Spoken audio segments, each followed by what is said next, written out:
Thinking Aloud. Conversations on the leading edge of knowledge and discovery with psychologist Jeffrey Mishlove.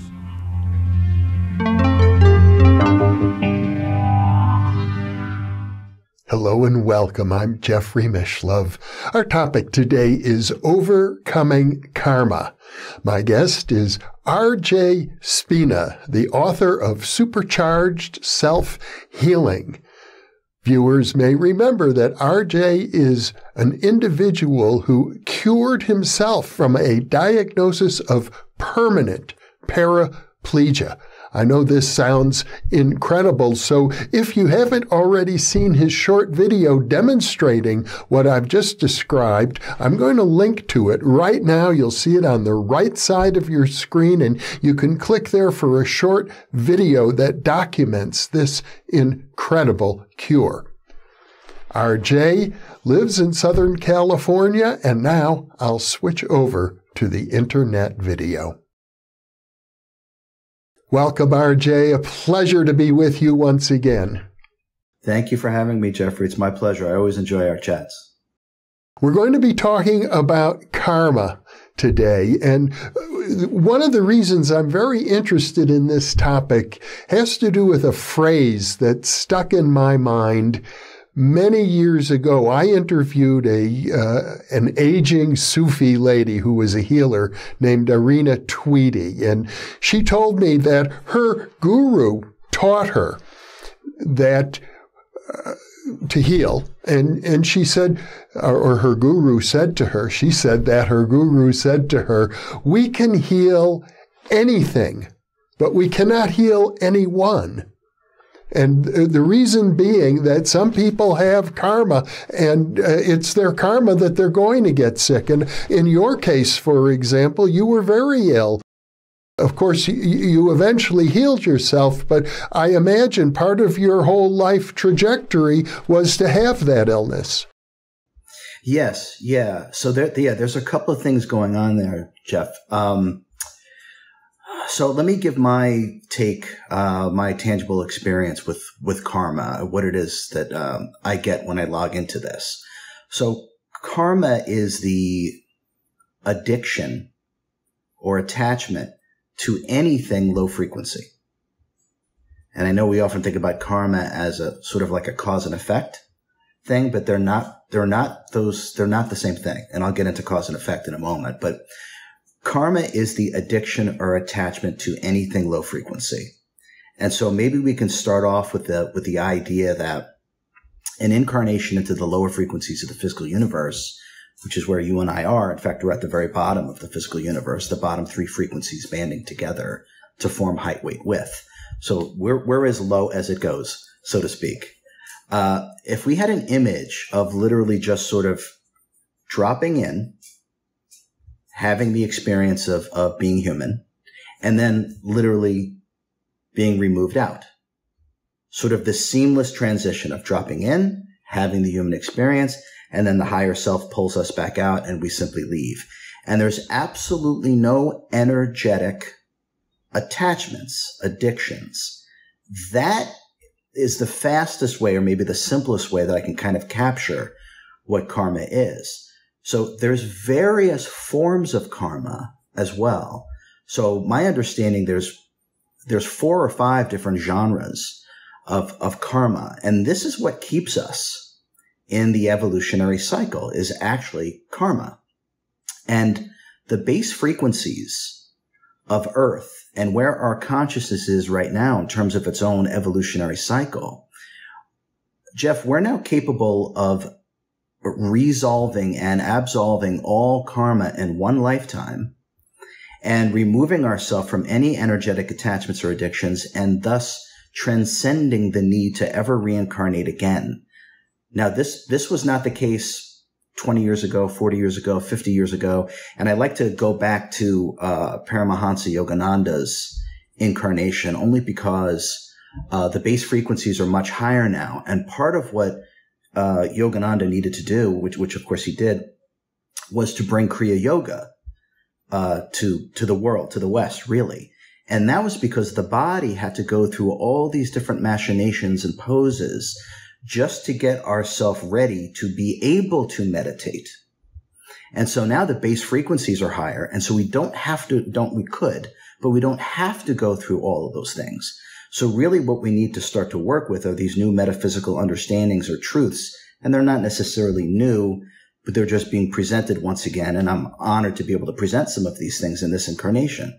So we're really ready to transcend the need to incarnate. And once we start to understand how karma really works, we will unbind ourselves energetically, and therefore we're free to not have to come back here. So the different genres of karma, as I experience it, are essentially there's thought-based karma, which is all thought that is, based around being human. That we are human, and the entire thought process, whether it's our body, it's our feelings, it's our thoughts, everything is based around the human condition. Now remember, this is not just to think about, emote about. This is the addiction. And that's the difference with karma. Karma is an energetic attachment to the physical. So when we come down here unencumbered. We simply slide into the physical form, and the idea is to sort of slide right back out. But as soon as we make an attachment or an addiction, that actually is karma. And that's what keeps us coming back here, because you can only undo the karma or the energetic attachment where it was accrued. So in other words, you can't slide in for an incarnation, form all these addictions, slide out through what we call death, and then work on all those karmic attachments in these higher frequencies. You have to come back to where you gained or accrued or made the energetic attachment. And this is part of the evolutionary cycle. Now, prior to this, I would say prior to some of these understandings that we're going to talk about, the average soul, it takes about 35,000 lifetimes to be able to work itself through all of the different karmic ties that we accrue through incarnation and low frequencies. So if we start to think about 35,000 lifetimes, it's a lot to say the least. And so now we can operate in a completely different way. Once we start to understand the metaphysics of energy, we can bypass all of these tens of thousands of lifetimes where we're simply spinning in low frequency, just garnering and accruing more and more karmic ties and having to come back over and over again to work through these things. So now we can work with ourselves properly and transcend the need to incarnate. So thought process karma is the addiction, the attachment to anything that is based upon us just being human. Everything is about our thoughts. Everything is about our feelings. Everything is about our body. That would be one example of thought-based, and the addiction to constantly obsessing and having to do it over and over again. The need to attach ourselves to anything of the physical world is what the attachment is. That becomes a karmic link. There's behavior-based karma. Number one would be gossip. Talking about people all the time creates a tremendous karmic link. The kind of language that we use, if it's a very low frequency language, so curse words, constantly having to curse, violent tendencies, these things are sort of a behavior-based karma. Taking advantage of people for your own personal gain is behavior-based karma. The manipulation or coercion of others is behavior-based karma. Not taking responsibility and blaming others, which also forms an energetic attachment. This also creates karma. There's others, but these are some examples of behavior-based karma. There's bodily-based karma. So bodily-based or bodily sensation-based karma would be the addiction, the attachment, food, sex, drugs, prescription or recreational, alcohol, adrenaline rush. I would even say even body condition. There are people that are, let's say, obsessed with their exercise routine and the runner's high that people get. They get addicted to the runner's high, or that body condition from lifting weights or from doing anything like that. This addiction to the sensation of anything physical would create body-based. There's also obviously material-based karma, which is possessions, the attachment, the addiction to having to have stuff that you don't need, obviously, but you think you need it. You become attached to it. So whether that's, the Gucci, the brand names, material possessions, fancy watches, having numerous cars, the need to have things that are well beyond what is actually useful, but there's an addiction to having these things. There's status-based karma, which is also the idea of being famous, the idea of being the big boss, the idea of being in charge, the idea of being seen at the fanciest restaurants, at making sure that you take the most expensive vacations and everyone knows about it. So this is a status-based karma. So we have status, we have material possession, we have body-based, we have behavior, and we have thought-based karma. And this, Jeff, to me is one of the most important things, because this all links to the ego-mind identity and how this relates also to health. All of these things are working together. But karma is the addiction and attachment to anything of the physical, which then binds us here and keeps us locked in this evolutionary cycle, rather than just sliding in, having the experience of physical reality, having the human experience, and then simply removing ourselves because we have not made any energetic attachments. And maybe we can sum it all up, and then I'll stop rambling. Maybe we could sum it all up. Christ said it best when he said to work in the physical, but not be of the physical. And that's probably a much more eloquent and simple way than all my rambling. But essentially, we're talking about the metaphysics of energy and attachment through addiction. And so that is actually what keeps us locked here and coming back and having to come back to undo the energetic cords that we created. And from my perspective, that's what karma is. Well, could we look at your own case? It's a very fascinating example, because here you are, a healer, I'd have to say, just based on what I've just heard, you're a metaphysical teacher. You're helping to liberate people spiritually. How does that play into the story of your karma? My personal experience is not based upon karma, but based upon a challenge of self-mastery and transcendence. So I'm not bound, we'll say, to the lower frequencies of the physical universe. I'm able to come and go in a way to be of service. And so for me to make it more interesting and challenging, so there's a way for my consciousness to evolve, I gave myself a challenge in that I incarnated into a genetic entity that would have certain experiences that would render it almost non-functional, useless, paralyzed from the chest down. So this wasn't karma through attachment.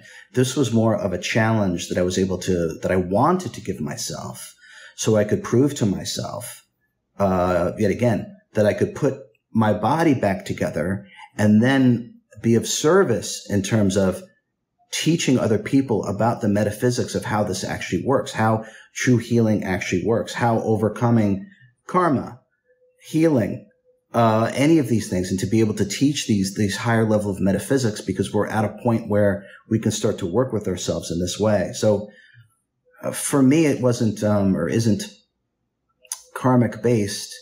It's more of I needed something that gave me a great challenge that I had to sincerely dedicate and devote myself through great discipline to be able to overcome it. And by doing that, then I'm able to share all of these things that I've learned and provide tangible proof that self-healing is real and that metaphysics are actually the key. The other thought I had while you were talking about karma, you used terms like addiction and attachment, and referred to curse words. And there is a negative side, but isn't there also a positive side to karma? Yes, Jeff, absolutely. And how did I know you were going to ask that? So it's when we start working with ourselves in what I call a higher frequency way. So when we succumb to the low frequencies, right? Then we start behaving and attaching ourselves to the things that are here, which is what we just went over. But when we start to operate while we're here in a higher frequency way, and you can think of these things as being compassionate, as being wise, as being giving, as being generous, as someone who shares, who wants to give, who's not interested in acquiring and becoming, we start to accrue exactly what you said, Jeff. We start to accrue a positive karma. This positive karma actually lifts us. Because we're operating in a high frequency way, we're actually pulling ourselves up. And the real challenge to doing that is obviously operating in a high frequency way when we're literally in the lowest frequencies that exist. And that's the whole challenge. So when we work with ourselves in a way that is congruent to what we really are, and not the human condition and the ego mind identity, we are actually creating an upward spiral, metaphysically speaking. And that exactly would be what you said. That would be positive karma. Well, you've used the term frequency and the three lower frequencies you identified earlier, if I recall correctly, as length, depth, and height, which are spatial dimensions. And yet, when you talk about frequencies, higher frequencies, I get the sense that what you really mean is something like moving toward goodness, moving toward love, which I don't think of as necessarily related to the physical dimensions of space. Yeah. We're getting closer and closer. By operating in a higher frequency way, we're operating in a more holistic, natural way, more akin to what we really are and where we come from. And so in that sense, the higher frequencies are, you could say, more divine or more imbued with the divine, although God is everything. But it's just in the slow, dense frequencies that we're here now, what we call the third dimension, it's really the bottom three frequencies banding together, just as we said, to give us a three-dimensional type experience. But as we move up the frequency, that state of being becomes more akin to what we really are. We're an energy being. There's nothing physical to us. We are totally free, totally formless, and completely unconditioned. This is what we actually are. This is just a suit, and the suit is attuned to the local environment, and it becomes part of the local environment. Hence, we leave the body here, we slide into it, and we literally get pulled right out of it. So as we operate in a higher frequency way, as you said, we are operating more like what we really are, more authentically. And we are moving closer and closer and closer as we go up the frequencies. And this is what ascension is. As we move up the frequencies, we're getting more and more in touch with the environment that we're naturally come from. It is a more holistic, it is a more loving, it is a more wise, it is a more inclusive, it is obviously more connected, it is obviously a level of communion that we don't have here. And so it's simply a return to really our natural state. And we want to bring that state here. We want to bring the higher frequency here because a rising tide lifts all ships. You and I are right at this moment having a conversation in three-dimensional reality, aren't we? Yes. I mean, we're using the physical form essentially to communicate via speech, and then we're using our physical ear. So, right. Now, what is imbuing this conversation, I would say, what is behind this conversation is not the ego mind identity, but more of what our true spirit is, or our consciousness, or our wisdom. So that is what's imbuing it, but we're using the physical form or the three-dimensional reality to be able to communicate, yes. At first, when you were talking, I had the sense that the goal of all of this is to leave these three dimensions and move into some sort of reality of greater freedom. And yet, when you use the word imbue, I get a different feeling that it's more a question of bringing into our three-dimensional reality something that comes from that larger reality. 100%. 100%. So we want to be what we really are, which is the embodiment of divinity. And we want to be able to live that way, act that way, breathe that way. So it's not so much to leave here. This is an experience like any other frequency in any other reality. And all of us must experience every frequency and every dimension of God's multiverse in order to be completely done. And then we move on to something totally different, which is a whole nother conversation at another time. But we have to avail ourselves. It's kind of like moving into a house. You got to get to know every room in the house. So we are simply experiencing the low frequencies of the physical universe. It's not to shun it. We certainly can enjoy ourselves. I enjoy my incarnation. I enjoy being RJ, whoever RJ is. But I enjoy my time here. But I'm not attached to it. There's no energetic connection to it. And so the key is to be able to enjoy yourself without forming an attachment. And when you are truly enjoying yourself, what you're really enjoying is yourself. What you're really experiencing is yourself. And by experiencing yourself, which is the supreme vibration, you are then imbuing this realm with a higher frequency and a higher vibration.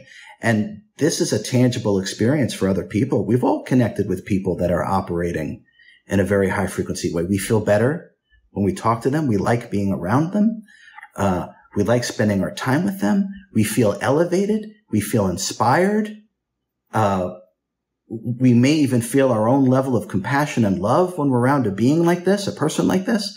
And so we're all this at our core. And really what we want to do is to imbue every single realm with the truth. And the truth is that we are truly divinity in action. I love what you're saying, RJ, and I agree wholeheartedly with everything you've said. On the other hand, I hear from viewers every day, and I'm sure at this moment, and that's a funny phrase because the moment will be, in a sense, timeless. There are people viewing right now, people listening to the sounds coming out of my mouth right now who are suffering. And they write and they plea for help. If you read the comments section of the New Thinking Aloud videos, you'll hear people saying, help me. I've got a terrible illness, or I've lost a terrible friend or a spouse. And these are people who are suffering greatly. I wonder how this message that we've been describing, discussing, delivering, transmitting today, how can we reach, is there something we can do to help these people? Well, I would say, I mean, this is the whole reason why I'm here is to help and to change the understandings of things, help move consciousness along. For me, it always seems to come back to detachment. So detaching and not identifying with what is going on. And this always relates to the ego-mind identification. So when we realize that we are the awareness, the pure, unsullied awareness of everything, not what we are aware of. I realize we're aware of pain. We're aware of discord. We're aware of violence, deception, lying. We certainly are. This realm is rife with that, for sure. And there's very little wisdom and compassion in this realm, which breaks my heart. So the key to this, Jeff, is the detachment, is to realize, let me use an analogy. We've all seen clouds in front of the sun, and it blocks the sun. And clouds, what do clouds produce? They produce rain, sleet, snow, bad weather, terrible weather, tornadoes, etc. Right? Terrible weather. Okay. None of those things touch the sun. No matter how bad the weather is, the sun is untouched. It is unsullied by what goes on. Now, this is the same for all of us. We are all the sun. We are untouched by the body-mind. Completely and utterly.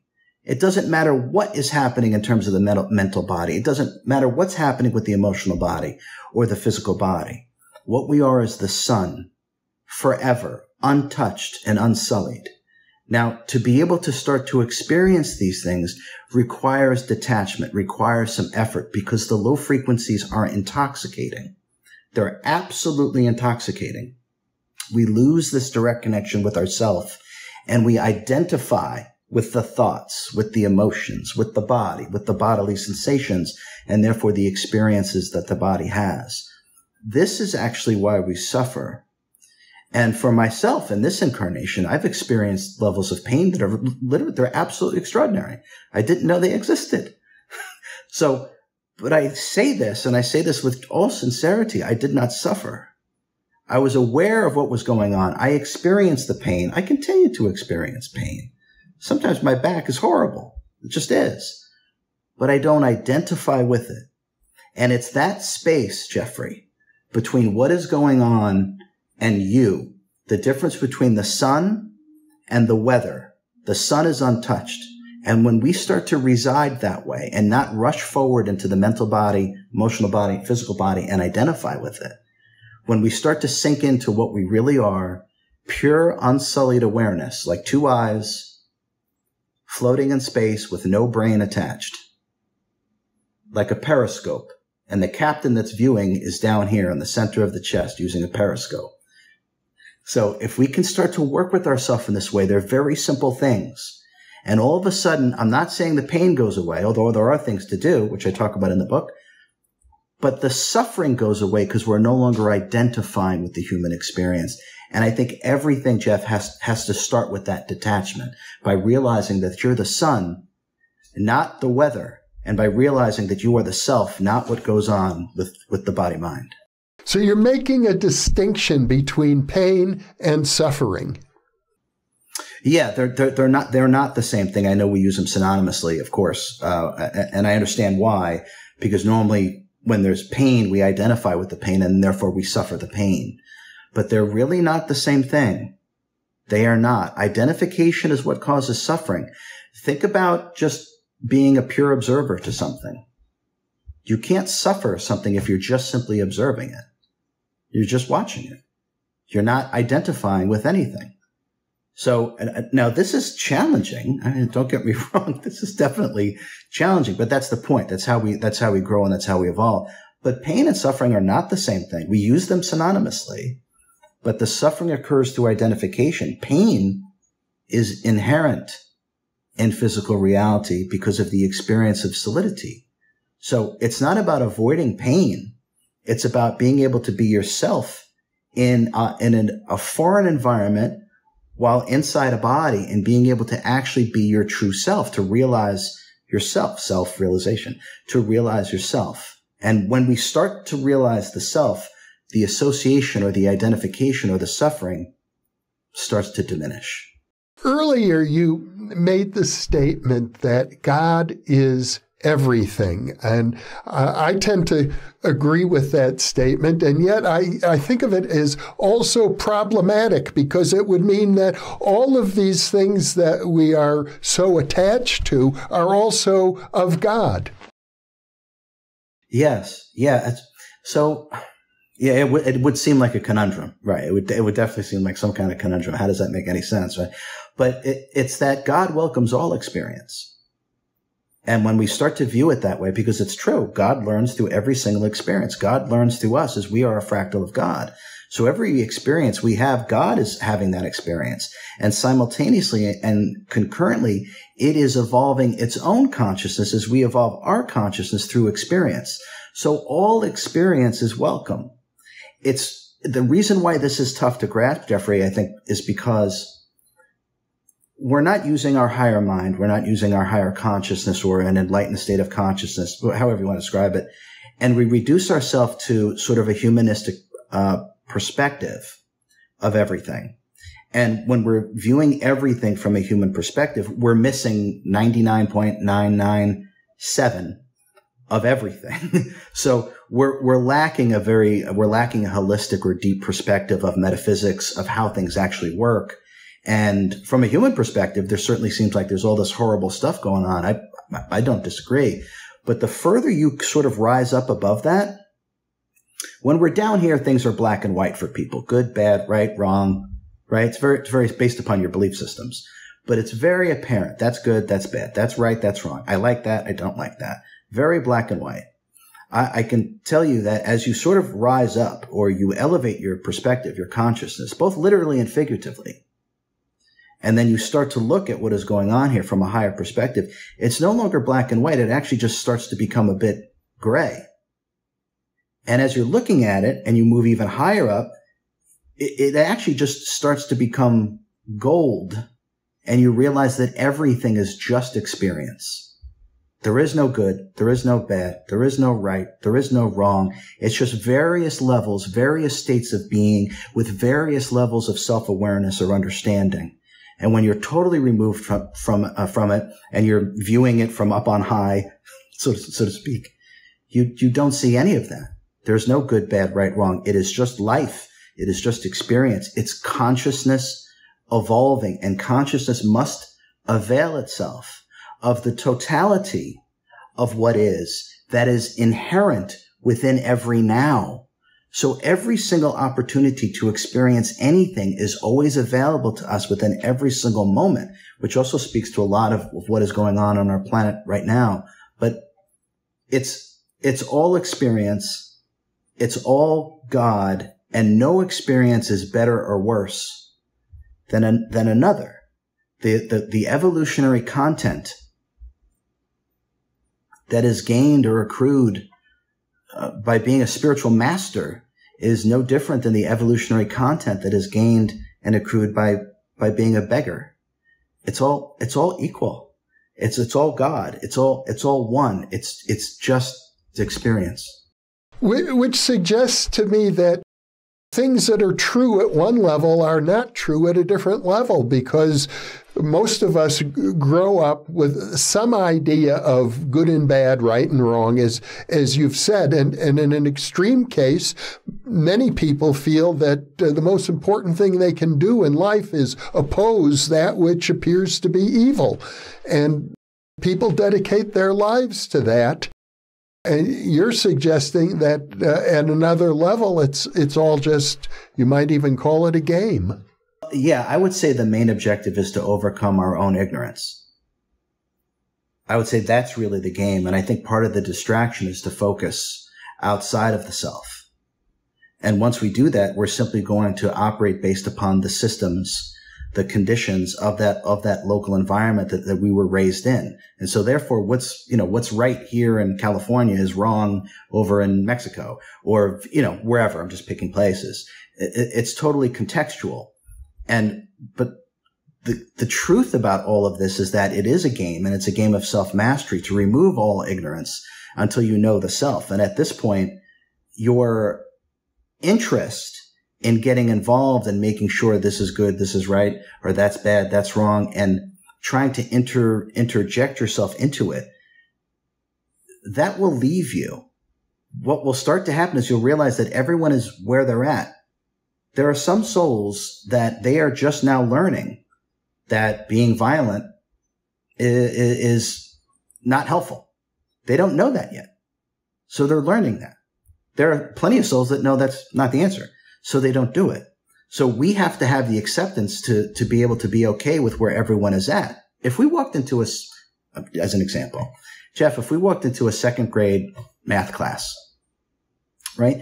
And they would do their multiplication tables, right? We wouldn't look down upon them. We wouldn't hold them in disdain because they're only doing, 4 times 6. That's exactly where they're at. And that's totally okay.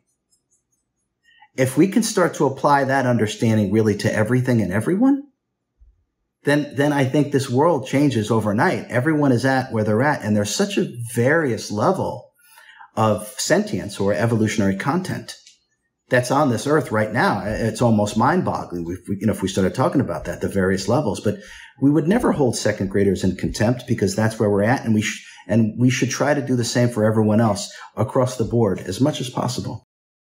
RJ, I'm pretty sure that the various bits of wisdom and advice you've been giving me and our viewers come from your own direct, intuitive understanding. On the other hand, I think you've probably also been exposed to a variety of spiritual traditions and influences here in your journey on this planet. And I just wonder if you identify more or less with any particular tradition. Jeff, I was raised Catholic. I went to Catholic school until 6th grade. But that wasn't by any sort of free will choice.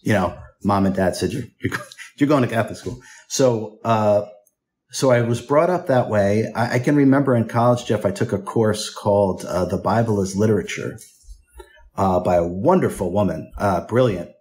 And we read the Bible cover to cover for a year, twice, back when we discussed everything. That was really phenomenal for me. And I can remember after that, I very much delved into Buddhism and Hinduism.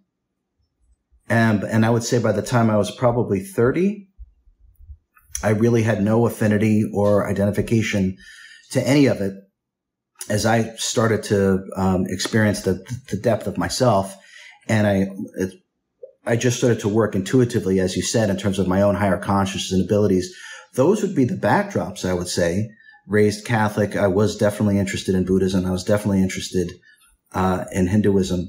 But I wouldn't call myself anything. I don't have any identifications to anything. But I would say they helped in some understandings that started to open the door to more metaphysical truths that I was then able to experience tangibly. And I think that's really the key for all of us, Jeff, is to start to experience our own inner spirituality outside of some sort of formalized rules and regulations. And I think that's where we're at in terms of our consciousness, that we have to now evolve through experiential systems, and belief systems are starting to die down. And I really believe that consciousness can no longer evolve through beliefs, because how can what's inside evolve through what's outside of it? And that's really what beliefs are. And my understanding is that we reached the pinnacle of that through Christ's last incarnation about 2,000 years ago. He took the purity and the belief in him and the belief in God as far as it can go. And now what we have to do is we have to realize this within ourselves.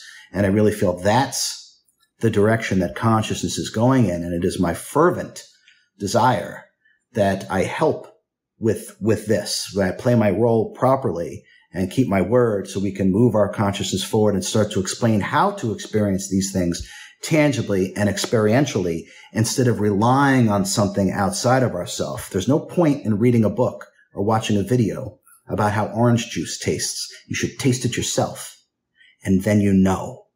And that's really where the evolution of consciousness is moving to. Well, in our earlier conversation, in our very first conversation, and in case some viewers haven't seen it, I'm going to just link to it now on the right side of your screen. In fact, I'll link to I think we've had now 2 previous conversations. I'll link to both of those. I think some viewers will benefit from checking out those videos if they haven't done so. One of the things that you emphasized the most was meditation, as that was, I think, the major tool that you used when you healed yourself from your permanent paralysis. And I presume you're still meditating. So absolutely, Jeff. The book is really how to meditate in a much more profound way through higher states of consciousness. But it's all meditation. And I like to say the self, what we really are, is meditation. And we are what exists before thought, before emotion, before action, before the body. And to me, that's what meditation is. It's complete clarity. It's total calmness. It's connectivity. And it's communion with all life. And only meditation can afford us the truth. The authentic, tangible experience of that is through meditation. You cannot connect things through the separation of things, which is what thinking is. All thinking, emoting actions are all expressions of the self. They're not the self. The self is what exists before. And when we work with ourselves in this way, everything changes. True meditation will annihilate the idea that we're merely human. We will start to move well beyond 5 physical senses. We'll start to move well beyond the body. We can even move outside of our body, which is, something I've been doing as a child. So meditation is the absolute key. Thought, the intellect, is like a knife that dissects, compartmentalizes, it fragments, it slices everything. And you would never stitch a blanket using a knife. We cannot use this tool to unite us. It's the wrong tool for the job. Meditation is the right tool, not the intellect. And the more that we work with ourself in this holistic way, the more all those things I just talked about will actually be tangible for people. It won't just be some guy talking about it. So my sense is that through meditation, we come to experience ourselves as multidimensional beings here in the physical plane, but simultaneously living many other realities.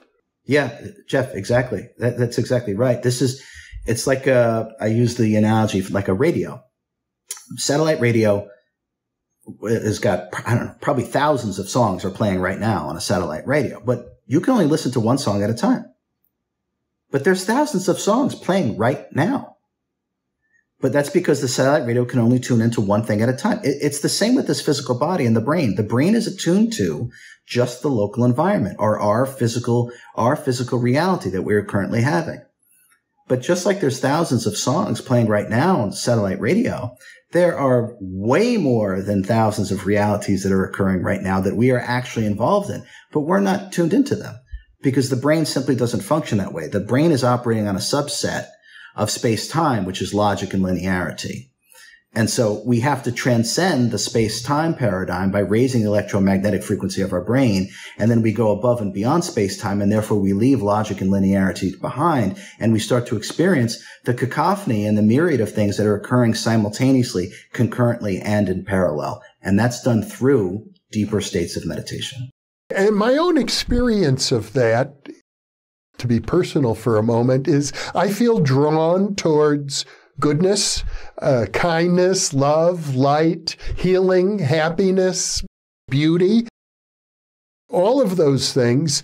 And so my question for you then is there a risk that one might become too attached to all those wonderful things? Attachment, Jeff, yes.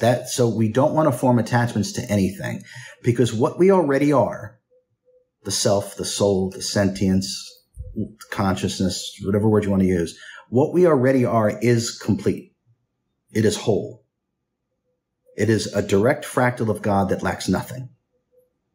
So we want to be very careful about forming an attachment to anything, because that attachment is our energy, and now we're connected to something, which means we're no longer experiencing ourselves and we're no longer evolving our consciousness. We are now attached to something, which means we have now locked ourselves in and we're not moving forward at all anymore. So attachment, no. Experiencing those things that you just said, yes, those are all aspects of the self because we are a supremely high frequency being. Joy, peace, happiness, compassion, love. This is our natural state. Now, we're attuned to this body, and the body is attuned to the lower frequencies. And because we're attuned to the body and the body is attuned to the lower frequencies, we're having a low frequency experience. So those things we almost have to cultivate. Even though they're inside us, we have to go within meditation and cultivate the connection to what we really are. And then those things start to happen naturally. As you just said, that's what you're drawn to because that is our natural state. But Jeff, not attachments, because what we are is already whole and complete. And our own attachment would just be a misperception, a misunderstanding, and then a misidentification with something. So we've all heard, well, maybe not we haven't all heard, but I am is what we really are. That's the only statement that we can make that is eternally true. Just those two words, I am. Now, anything that you tack onto that will actually be false. Because anything you tack onto that comes after the I am. And so I say that to reference the idea of attaching ourselves to anything, to a feeling, to an emotion, to this, to that, to this realm, to that realm. It's not necessary because we are all already perfect, whole, and complete as we are. That's beautiful. And what it means is really a deep truth that if I were to tell you I am Jeffrey Mishlove, I've already told you a falsehood. Yes. And I know some of this is just so, but because these things are not taught here. True metaphysics or higher wisdom is not taught here. But yeah, Jeff, absolutely. I mean, Jeff, essentially the character Jeff or the character RJ, whatever, is actually the identification with the body And then all the identifications our ego mind identity has made. We'll start to say, well, I'm a teacher. I'm a writer. I'm a PhD. I'm a, whatever it is, right? No, you're the awareness of all those things. We're none of those things. We're not going to take any of those things with us. We slid in here with none of those things having anything to do with us. And we're going to leave here with none of those things having anything to do with us, hopefully. So we don't form any attachments, hence karma.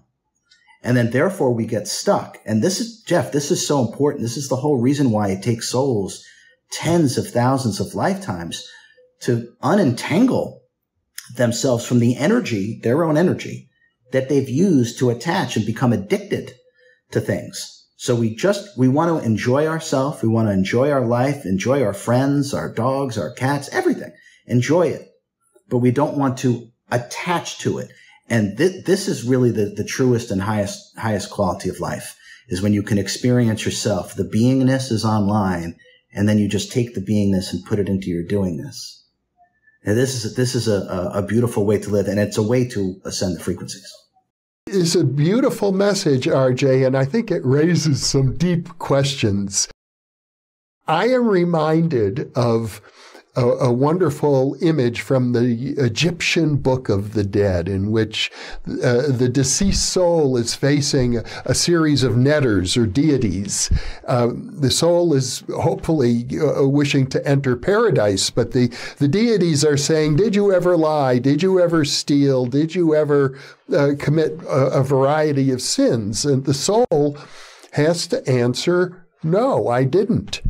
And the way it was explained to me is that, of course, having a human experience, you're going to commit some of these things. Nobody is free from them. But what they're saying is to enter paradise. I think it's your message. You can't be attached to those events that happened. And if you can answer to these netters or deities, no, I didn't do that, it's because you're not attached to what happened, then you're free to enter paradise.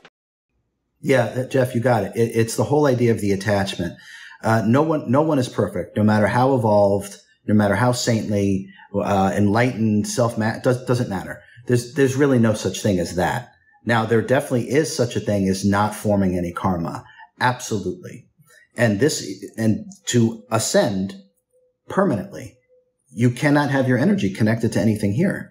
And I think that's really the story behind that. And hopefully these new understandings about metaphysics will simply just fill out things like what you were just talking about, Jeff, to get a deeper understanding. Because now where our basic education is at, we're able to add to some of these ancient things with a different understanding that almost makes it more full.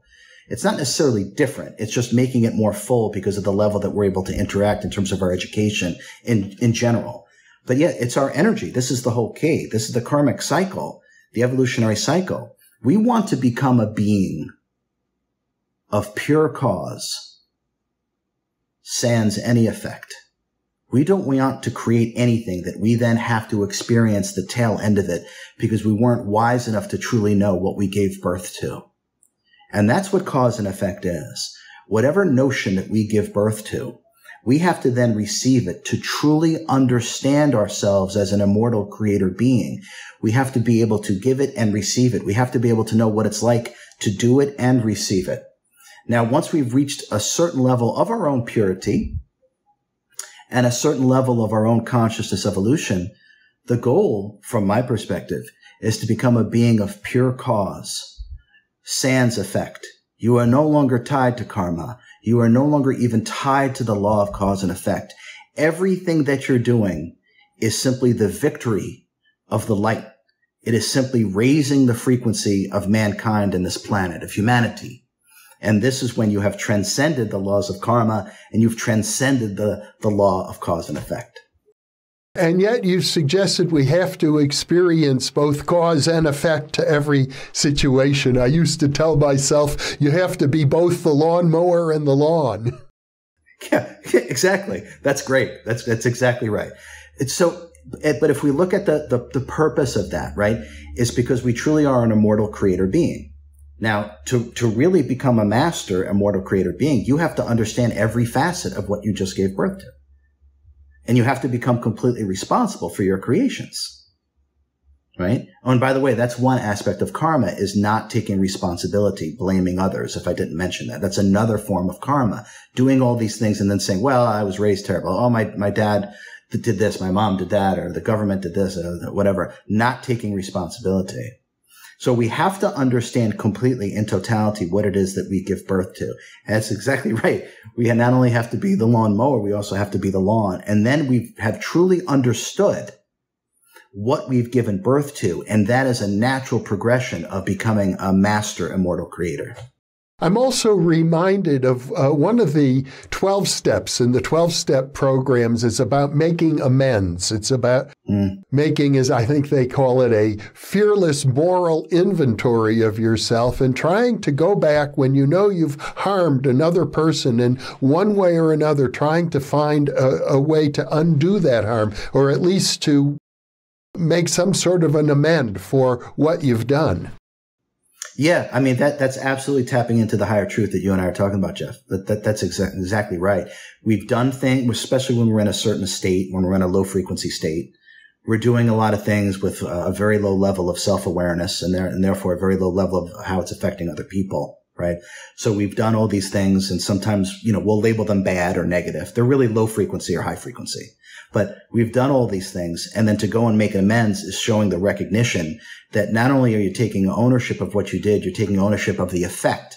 And see how that relates to being the lawnmower and the lawn. It's exactly right. And it's actually part of, from my perspective, as we just said, this is the route of self-mastery. We have to understand tangibly, not just intellectually.